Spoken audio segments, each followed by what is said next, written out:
Introduce our global credibility expert, Mitchell Levy, soon to be Dr. Mitchell Levy. And he's a two-time TEDx speaker and Silicon Valley veteran who has founded 20 businesses. Wow. And he served as a chairman of the NASDAQ listed company and coached over, and this is a big number, 1,000 executives and organizations in creating clarity, building trust, generating enduring value across cycles of scarcity and success.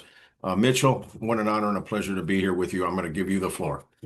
Bill, thanks for having me. I really appreciate this. It's funny. I was honored to get the invite, and then I'm thinking to myself because I defend my dissertation on Tuesday.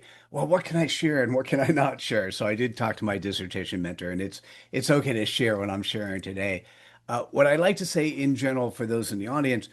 I don't have I mean, I have a couple slides, but I don't have this formal structure of what to do. So if you get inspired to ask a question, I'm going to let you know. I actually have, let's see here. We'll start with my share. I actually have just 5 slides, so that'll keep me going. But feel free to stop me anytime. I looked at the material and I loved it. It looks like a great 2.5 days so far. So good job on for the organization, Bill, for setting this up and bringing me in. And just so you know, I actually did a capstone. As a matter of fact, let me jump to the next slide. My dissertation journey was a really interesting one. I started thinking about this 7 years ago. And so I ended up interviewing 500 thought leaders on what is this concept of credibility. And two really powerful things came out. One was the simplicity of clarity. And in short, clarity is the ability to articulate where you are executing on your purpose in 3 to 9 words. And so that's one of those things I've bundled into my dissertation and into the book. And I actually did a capstone. And so the capstone has both the book, that's the picture you show up front. That will be released on May 7th. It's on Amazon now, but that'll be released on May 7th. And it'll be released in hardcover. It'll be released in Kindle, and I just finished doing the audio recording because I like to listen to things. I'm a visual guy, but I do like to listen to books. And so what was interesting to me is if you'll notice that timeline, I entered the PhD program. So I did the TEDx, which was about a year-ish after doing the interviews. And then a couple years later, I entered the program. I created a credibility business. It was a nice business, 6 figures. And the problem was it wasn't a change the world business, right? So what I was hoping to do, if you end up watching my TEDx, it's called "We Are Losing Our Humanity," and I'm tired of watching it happen. If you end up watching that, I think the simple thing to life is if we do nothing more than act credibly, we'll be more humane. And I thought, oh man, I have the answer to life, universe, and everything. And and so I started sharing it, creating a business, made good money, but it wasn't a change the world business. So what I ultimately did was I ended up saying, hey, credibility is not the answer. Maybe clarity is because I have that simplicity of what is clarity. So I created a clarity certification program and ran that for a year. And then about 18 months ago, a friend of mine slapped me in the face. Not physically, so virtually. And and by the way, just to be clear, as even though I was in the program, I did not want to do the dissertation on credibility. I decided I didn't want to do the dissertation on clarity. And it was 18 months ago, and a guy by the name of Ken Cook, and Ken gets me on the line, and he goes, Mitchell, I know every living marketing legend alive today, and there's nobody that knows clarity the way you do. Now, by the way, if, I don't know how many other people would take that but for me, my head got really big, my ego's really strong. I'm like, oh man, that's awesome. He goes, Mitchell, remind me how many people don't have clarity. So when I did the interviews, there were 98% of people don't have clarity. Ask anyone, any company, any CEO, anyone within a company, and ask them this question in less than 10 words. um, who do you serve and what pain point do you address? And you ask 10 people at a company, you'll get 10 different answers. And most of the time when people come in and they say they have clarity, they can't even get, they can't get under 10 words, right? Um, so he goes, I said 98%. He goes, I'm going to tell you something you're not going to like. And so I'm like, couldn't imagine what it was. And I go, okay, shoot. He goes, and then he goes, Mitchell, this is marketing speak, so don't be so mad at me. I'm like, okay. He goes, so what he said was, Mitchell, you're world class at something that 98% of your audience doesn't have, and they don't have it because they either think they have it and they don't, or they don't think they need it. Either way, that number sucks. And the point is, he was not wrong. So my face gets all, sullen, and I'm moping for a minute, and he gave me a gift. And his gift was, and this is really simple. He goes, Mitchell, tell me what you could do for me this minute that'll put money in my pocket tomorrow. And I had mentioned executive presence. And that's what was the birth of where I am now with Executive Abundance. But the real gift came the next morning after I had a night's sleep. And the gift was really simple. And in business today, the gift is simply sell them what they want, deliver what they need. So what I'd recognized is I had spent 5.5 years of my life focusing on what people need, not what they want. And so I picked up Executive Abundance 18 months ago, and it has been an amazing journey for me. And I'll show you what that is in a minute. What I wanted to think about, though, in my research is something really simple. I was under the impression when I went to B school, I was under the impression that Alfred Deming, for those that don't know Deming, Deming is the guy who went over to Japan after World War II and allowed and helped Japanese companies become a powerhouse at manufacturing. And I was thinking in doing the research, the dissertation, it says executive abundance, but it's really coherence of short-term activities by executives when they have short-term pressures. So it's I affectionately call it short-termism. And the problem is that many executives inside companies, and this was true for me when I was on a board of a public firm, what we cared about is investors and investors only. And so the decisions we make are based on how we're measured, and how we're measured is quarterly financials. And so I was looking for the father of short-termism. I thought it was Alfred Deming. And it turns out when I started doing research on him, he called for the opposite. He called for time and motion studies. And what he wanted to have happen is if you did time and motion studies and improve the quality of the experience for the employees, you would make them happier and at the same time make your customers happier, overall making a better company. And so what I found out is in the 80s and 90s, we actually truncated management leadership theory, truncated what Deming talked about. And now what we focus on is simply time and motion studies. What we focus on right now is optimizing employee productivity. And so if you look at the way the world runs, and if most of the larger companies are public, even the private companies who have financing are run based on quarterly financial results. What that means is they're looking for increase of profit, ROI of profit of company utilization of resources quarter over quarter. And the biggest expense that most companies have are employees. So here's the interesting question. The biggest expense companies have are employees. What are they doing today with robotics, with AI? Is they are optimizing the employees out of the equation. Well, the most optimized form of employee productivity is no employees at all, or a really teeny handful. So what happens when companies reach their nirvana? They're generating great revenue. They've optimized out all employees, what happens to our economy and our system and our structure in a world where they don't have money because our economy is based on consumerism? Anyhow, that's not today, that's tomorrow. We need a solution. We need a way in which we can do things differently. And that's what my dissertation focused on is bringing executive abundance to a to the ability for the board and the CEO to see the world in a different way. And I wanted to make sure they had a choice, right? So the what you're seeing here is the executive abundance engine. And that's the four C's of clarity, credibility, consistency, and commitment. These are ordered and interdependent. And the reason why they show up that way is if you don't have clarity, and based on my research, 98% of people and companies don't have clarity, all the other stuff is harder to do.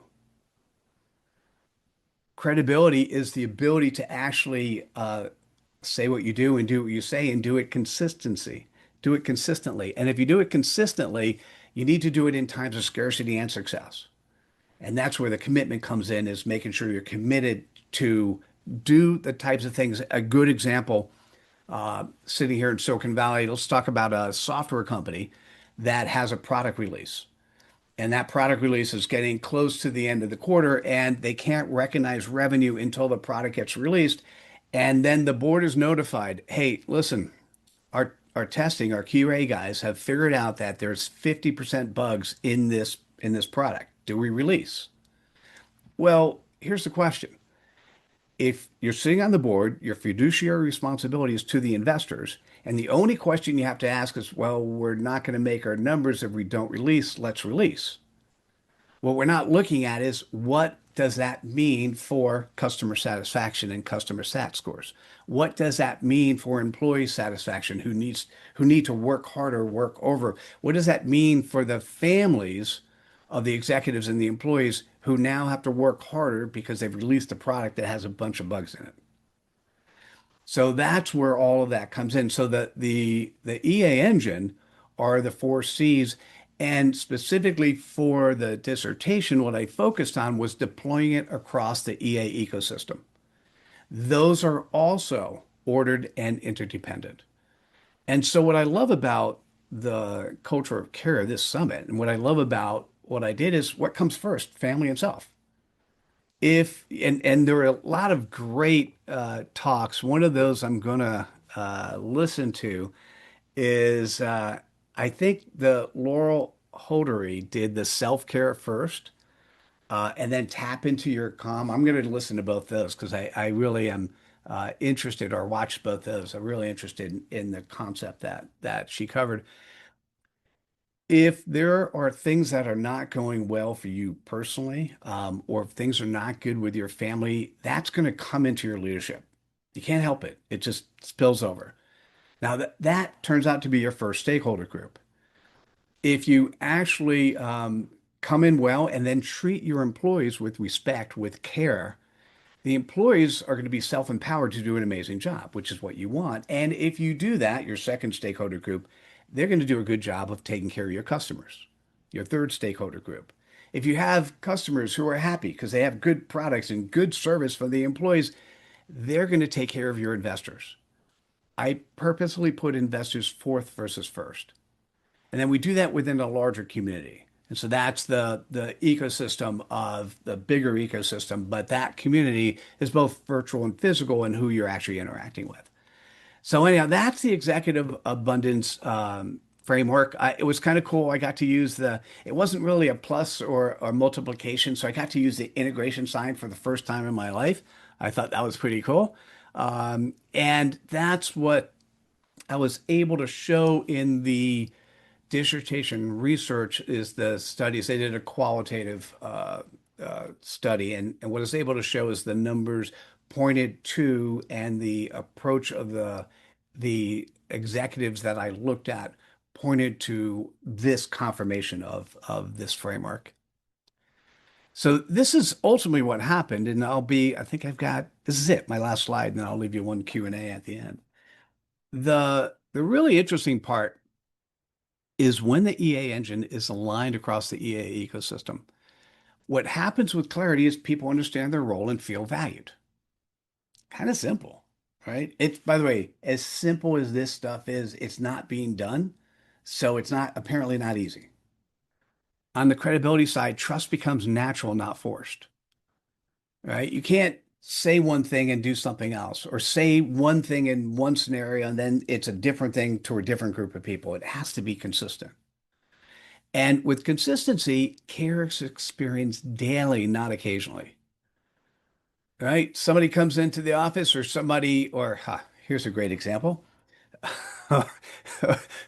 With COVID, we proved that many jobs, not most, not all, but most jobs can be done at home, right? So what happened when all of a sudden all these companies are saying, hey, come back to work? They're saying come back to work because they don't know how to measure success and productivity, and they're not doing things effectively. So the command and control world is coming back in. We need to have different scenarios, a different way to look at and view the world. And on the commitment side, if your personal clarity is in line with the corporate clarity, you're going to be committed to be engaged. You're going to be committed during challenges because you want to deliver on the value. So I'll just go back to we'll go back just for a second to let me go backwards a second. So this is the framework. Happy to answer questions on that. I could geek out on any one of the C's or any of the ecosystem, but this is the framework. It is a 4x9.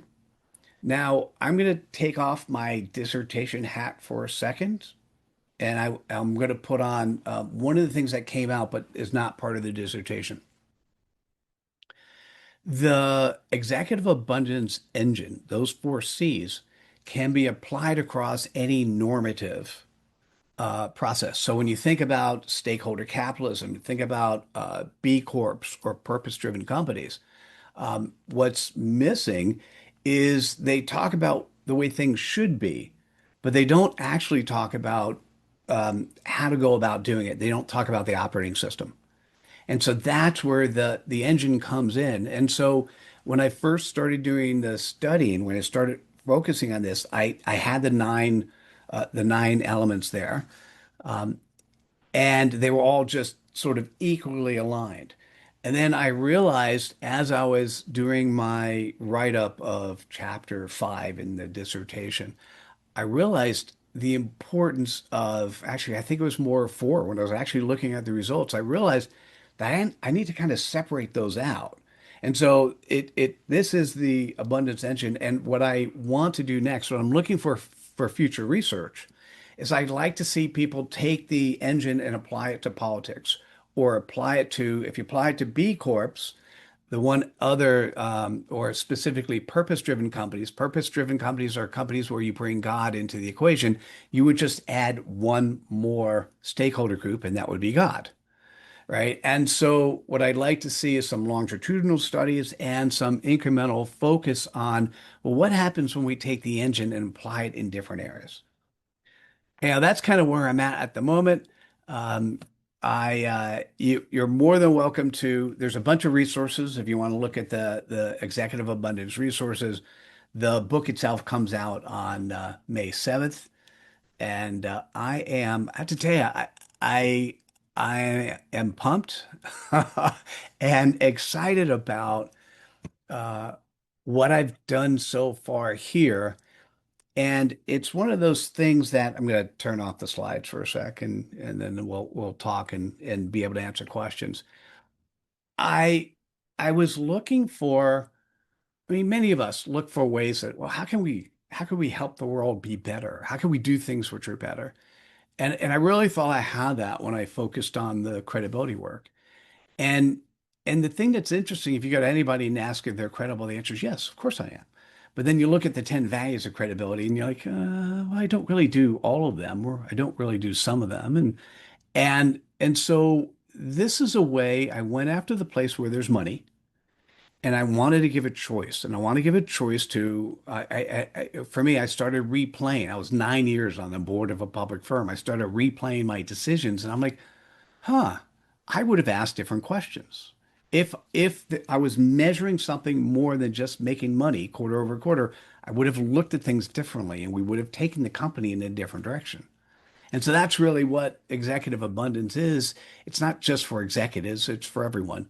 But I needed to give it a name that CEOs and boards were excited about so that they can start enabling the culture of care within the business world. Because if we don't enable the culture of care company to company, we will not have employees inside companies. If we don't change the way the economy works, we won't have an economy, i.e., we don't have anything. Um, I'm not a doom and gloom guy, so I'm hoping we fix things before then, and that's kind of what executive abundance is all about. So I'm open to questions. I don't know a good number of people in the room. Feel free to raise your hand, ask them in chat, or go ahead and if there's anyone who wants to raise a hand and actually ask a question, please do that as well. Okay. Mitchell, that was absolutely fantastic, and I love that whole growth engine, the executive growth engine. I mean, that's something I just wrote down, and I'm gonna reflect. Uh-oh. Bill froze. So was it Bill or Mitchell? All I think it's Bill. right. All right. So Stephanie, Bill was right in the middle of a thought. You want to finish it? Just kidding. Felicia, thanks for your comment. Any questions or comments or thoughts? Or when Bill comes back, he'll finish that thought. Oh, thank you, Dr. Antoinette. I just got back in, so for some reason Zoom kicked me out. But anyway, technology. Just during hey, I'm glad it wasn't me. No, no. Listen, I think that was absolutely fantastic. I see Felicia Banks here. She said just a wonderful presentation and congratulations. And thank you very much, Felicia. Anybody have any questions about application? The one thing that I'll say about Mitchell is I've known him now for a couple of years. He's an outstanding professional executive. He's advised. One of the things as we would talk, he would kind of help me narrow down, Bill, give me some clarity. What's your purpose? Let's talk about that. Mitchell, I might ask you, how important is it to understand purpose? Thank you for it's a wonderful question. Love that one. And if I have a credibility question, I'll share my 10 values of credibility. I When I first sort of unraveled this concept of executive abundance, the way my brain works is I needed to actually get a keynote. So I actually called up one of my friends who runs the Purpose Summit, and I said, "Hey, I want to talk on this topic." He goes, "Oh my God, you're in." So I spent 3 or 4 months pulling a presentation together so I could at least speak the language and think about what that is. And now this is the called the Purpose Summit. 500 people in the room. And if you ask everyone in the room, what does purpose mean? You get 500 different answers. And so what I want to say is there are so many different ways. There's some people who have religious purpose. So if it based on your religion, your purpose might be to serve God. That's a purpose. Um, what I ended up doing is coming up, and I think it was my first Purpose Summit. It was towards the end of day 3 of the Purpose Summit that I go, oh, what I do with clarity is not help somebody define their purpose. What I do with clarity is I help somebody define where they are executing on their purpose today. Right? So, Bill, that's a great question because what I'm going to say is if everyone has a different definition of the word purpose, let's make it a little easier. Like, because if you say where are you executing on your purpose today, maybe that lasts for a couple of years, maybe that lasts for a couple of weeks. And so it gives people a little bit more flexibility. And how important is it? It is vital. If you remember the executive abundance engine, it starts with clarity. And if you can't articulate in 3 to 9 words where you're executing on your purpose, you do not have a compass, you do not have a magnet. It's harder for people to follow you because it you have to do everything manually because it's not as clear. I call it what playground you're playing in, and that's where understanding that's really important. Absolutely exceptional. I have a card here I taped up to my computer as a reminder, and it's our mission. And this comes from Dr. Tony Farrell for the COPA mission, our College for Professional Advancement, to inspire and empower students to advance as professionals, individuals, and community leaders. And this is always a good reminder. You just mentioned about connecting. I'm always asking myself, and not because you said that, but I do go to this in my own way, and I'll say, how am I doing? Am I working in direction of our mission? Am I serving students? Am I empowering, enriching? So I just think that was an outstanding point you made. So thank you so much. Uh, Dr. Egypt Grandison, you said awesome job. How did you like all this? Because I know you personally, and I know that you apply what you learn. How about a takeaway from this? Maybe type it in the chat. We do have one question in the Q&A. It says, Mitchell, how might you see your framework apply to nonprofits? Ooh, love that. So I believe the same is true.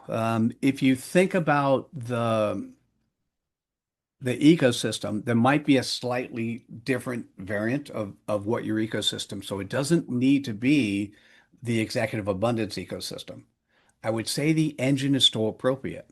As a nonprofit, you still need clarity, credibility, consistency, and commitment. What you need to define is what is the audience you're addressing, and it's not too dissimilar, but you have different levels of donors, there's so many different things in terms of your ecosystem of who you're applying. That was one of the things I called out for in my future research. I think the answer is uh, it will apply well, but I from a I didn't do the research on nonprofits, so I can't answer that question directly. I will. Let me answer that question with a one of the things that you need to have clarity. So in 3 to 9 words, do you define what the nonprofit does? And I'm going to share this slide. Do you also focus on credibility? And credibility is the ability for people to trust, know, and like you. And so these are 10 values of credibility. And the really cool part there is it's kind of easy to see. For nonprofits, I find nonprofits are typically much more credible than for-profits. I mean, on average, but that's not a that wasn't part of what I studied or researched, but that's what I find overall because you typically have somebody in the nonprofit who really cares about the cause, and then therefore their clarity is clearer. And then they gather people around them who is part of the cause. And if you look at this thing, they are typically coachable. They want to learn how to do things better. They are servant leaders.